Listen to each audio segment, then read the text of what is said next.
Hello नमस्कार, कैसे हैं आप सभी लोग। उम्मीद करते हैं अच्छे होंगे, प्रसन्न होंगे। सभी का स्वागत है आपके अपने चैनल हिंदी ग्रुप स्टडी पर। तो इससे पहले हमने भक्तिकाल का विभाजन, भक्तिकाल की विशेषताएं समझा दी थी। इसमें है निर्गुण भक्ति काव्य धारा की विशेषताएं आपकी क्लियर हो चुकी थी। और ये पुस्तक है मनोज मिश्र की हिंदी साहित्य का सरल एवं संक्षिप्त इतिहास। और पुस्तक बहुत ही महत्वपूर्ण इसके सारे टॉपिक्स हैं। तो उम्मीद करते हैं ये वीडियो आप सभी के लिए उपयोगी होगा। तो वीडियो को लास्ट तक जरूर देखिएगा।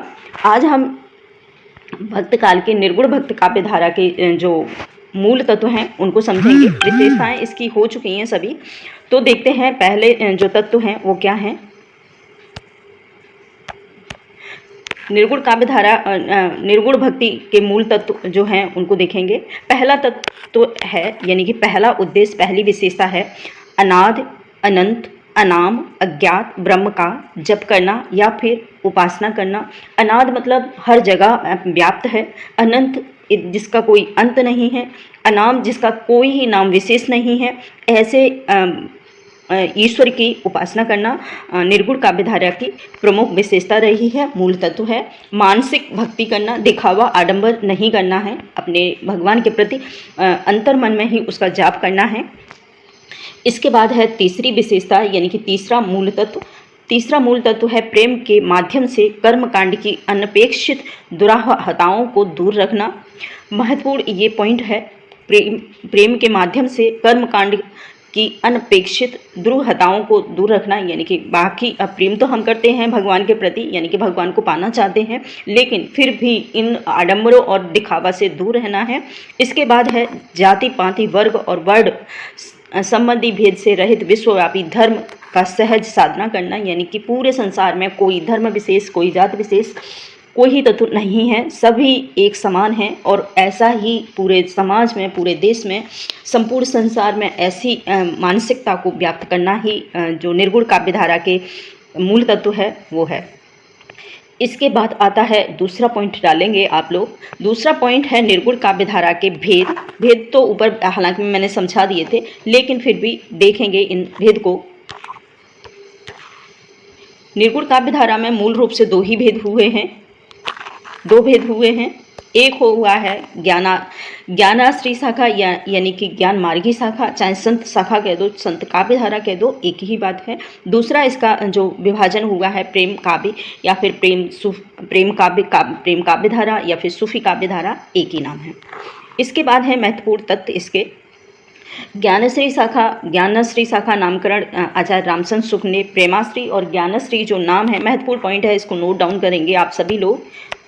ज्ञानश्री और प्रेमाश्री जो हमारे निर्गुण काव्य धारा के भेद हैं, उनका विभाजन है, उनके नाम हैं, वो आचार्य रामचंद्र शुक्ल के द्वारा किया गया है।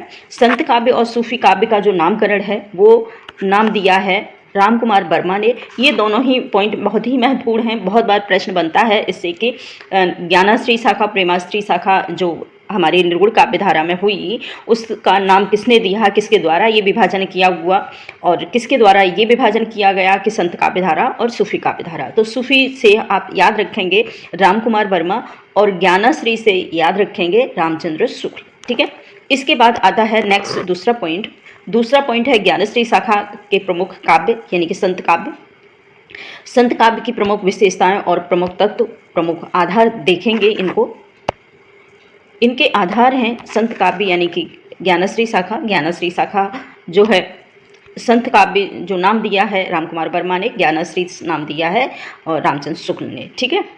इसके बाद पहला पॉइंट है सामान्यतः संतों के द्वारा रचा गया काव्य संत काव्य कहलाया। महत्वपूर्ण पॉइंट है कि सामान्यतः जितने भी इस धारा के अनुयायी थे वो सारे के सारे संत ही हुआ करते थे, और उन्हीं के द्वारा जो काव्य रचा गया उसे संत काव्य का नाम दिया गया। इसके बाद पॉइंट बनता है परंतु हिंदी में निर्गुण उपासना के द्वारा रचा गया काव्य संत काव्य कहलाया है। ठीक है। एक बार फिर से इस पॉइंट को पढ़ लेंगे। सामान्यतः संतों के द्वारा रचा गया काव्य संत काव्य कहलाया है, परंतु हिंदी में निर्गुण उपासक ज्ञानश्री कवियों के द्वारा रचा गया काव्य संत काव्य कहलाया है। बहुत ज़्यादा इसमें कोई डाउट नहीं है, सिंपल सा पॉइंट है। इसके बाद आता है नेक्स्ट दूसरा पॉइंट है संत मत का आरंभ। संत मत का आरंभ कहाँ से होता है ये देखेंगे। संत मत का भारत में संत मत का आरंभ 1267 ईस्वी से माना जाता है, और संत नामदेव संत नामदेव का मैंने ऊपर बताया था, इनका बहुत ही मतलब प्रसिद्ध रहा है इनका नाम, और भक्त काल में ये बहुत अहम भूमिका निभाते हैं संत नामदेव, जो महाराष्ट्र से इन्होंने संत भक्ति का जो प्रचार प्रसार किया था। इनको विठोबा का भक्त भी कहते हैं। विठोबा भक्त के द्वारा किया गया माना जाता है, ठीक है, क्योंकि ये विठोबा से बिलोंग करते थे, इसीलिए इन्हें विठोबा का भक्त कहा जाता है। और संत नामदेव, संत काव्यधारा का जो आरंभ है नामदेव से माना जाता है संत काव्यधारा को, ठीक है, जिसका समय काल है 1267 ईस्वी। इसके बाद आता है नेक्स्ट दूसरा पॉइंट है संत साधना का साहित्य स्वरूप सर्वप्रथम पंढरपुर महाराष्ट्र से आरंभ होता है। ऊपर हमने बताया था महाराष्ट्र नामदेव का, लेकिन ये भी याद रखेंगे पंढरपुर महाराष्ट्र में है, ठीक है, जहाँ विठोबा के भक्त ने ये आरंभ किया था, यानी कि संत नामदास ने, और संत काव्य धारा का प्रचलन प्रसार यानी कि भक्ति का प्रसार किया था, उसे पंढरपुर महाराष्ट्र से आरंभ हुआ है। इसके बाद नेक्स्ट दूसरा पॉइंट है संत काव्य का मुख्य दार्शनिक आधार शंकराचार्य द्वारा प्रदर्शित अद्वैत दर्शन को माना जाता है। इस दर्शन में निम्न 3 सूत्र मुख्यतः प्रयुक्त हुए हैं। 3 सूत्र हैं। नंबर 1 है ब्रह्म सत्य जगन मिथ्या, ब्रह्म सत्य है व जगत मिथ्या है। ये प्रमुख 3 तत्व हैं। इन तत्वों को ये प्रमुख सूत्र हैं, उनको याद रखेंगे। पहला सूत्र है ब्रह्म सत्यम, ठीक है, जगत मिथ्या, ब्रह्म सत्य है यानी कि भगवान सत्य है और संपूर्ण जगत मिथ्या है, झूठा है। दूसरा है सर्व खाले बदम ब्रह्म, ठीक है। तीसरा है अहम ब्रह्म, ठीक है, सूफी का अन्न हलक, ठीक है। ये 3 महत्वपूर्ण सूत्र हैं भक्त संत काव्य के, तो इनको याद रख लीजिएगा आप सभी लोग। इसके बाद आता है नेक्स्ट दूसरा पॉइंट, संत संप्रदाय विश्व संप्रदाय है और इसका धर्म विश्व धर्म है। इस विश्व धर्म का मूलाधार हृदय की पवित्रता है। इसका जो मूल आधार है संत काव्य का वो हृदय की पवित्रता है, यानी कि मन की पवित्रता है। और संत काव्य धारा का मूल जो आधार है, मूल उद्देश्य है, वो हृदय की पवित्रता है। इसके बाद आती है संत काव्य धारा की प्रमुख विशेषता हैं। विशेषताओं में आप याद रखेंगे धार्मिक विशेषताएं, आप ये नहीं डालेंगे तो भी थोड़ा सा याद रखिएगा बस।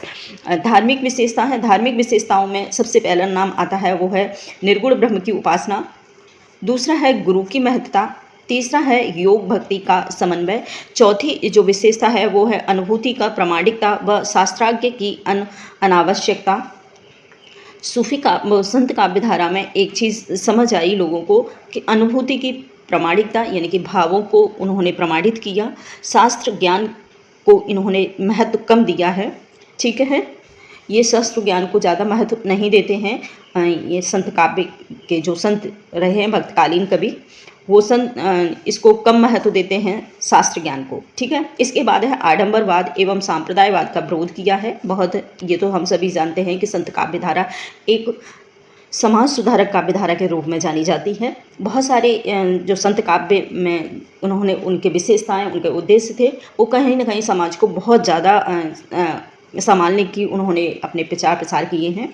बहुत सारे कुरीतियों को उन्होंने मिटाया है संत काव्य की विचारधाराओं से। तो इसके बाद आता है नेक्स्ट दूसरी जो परंपरा है, दूसरी विशेषता है। दूसरी विशेषता है सामाजिक विशेषता। सामाजिक विशेषताओं में हम देखेंगे जातिवादी का विरोध किया है। संत काव्य में बिल्कुल जाति को बिल्कुल महत्व नहीं दिया गया है। बहुत सारे कवि के दोहे हमें मिल जाएंगे और संत का जातिवाद पर। दूसरा है समानता एवं प्रेम पर बल दिया है। शिल्पगत विशेषता हैं। शिल्पगत हैं, इनमें ये मुक्तक काव्य लेखक हैं। इन्होंने कोई कोई महाकाव्य या फिर कथा काव्य नहीं लिखे हैं। इन्होंने जो भी लिखा है मुक्तक लिखा है और नीतिपरक लिखा है। इसमें नीतिपरक नहीं है, आप जोड़ सकते हैं नीतिपरक। इनका जो साहित्य है वो मुक्तक है और नीतिपरक है। दूसरा है सदोकड़ी भाषा। सदोकड़ी भाषा में बहुत सारी भाषाएं हैं, कोई एक भाषा नहीं थी। दूसरा है इनकी दूसरा पॉइंट है उलट बांसियाँ। प्रकट अर्थ से उल्टा कथन कहना उलट बांसियाँ कहा जाता है, यानी कि शब्द कुछ है, लिखा कुछ है और अर्थ उसका अपोजिट निकलता है। जैसे भींगे कंबल बरसे पानी, ये उलट बांसियाँ। इस प्रकार से तुलसीदास ने बहुत सारी उलट बांसियाँ लिखी हैं संत काव्य धारा में। दूसरा इसका पॉइंट है पौराणिक संदर्भ एवं हठ योग से संबंधित मिथिक प्रयोग हुए हैं। तो ये हठ योग को बढ़ावा देते हैं। दूसरा है हठ योग का संबंध नाथों से माना जाता है, ठीक है। हठ योग का संबंध नाथों से माना जाता है और हठ योग का जो सहयोग यानी कि हठ योग को इन्होंने अपनाया है संत कवियों ने। इसके बाद आता है प्रतीकों का भरपूर प्रयोग किया है, जैसे संतो भाई ज्ञान की आंधी आई, और इस प्रकार से इन्होंने प्रतीक बनाकर अपनी नीति परक दोहों का उल्लेख किया है।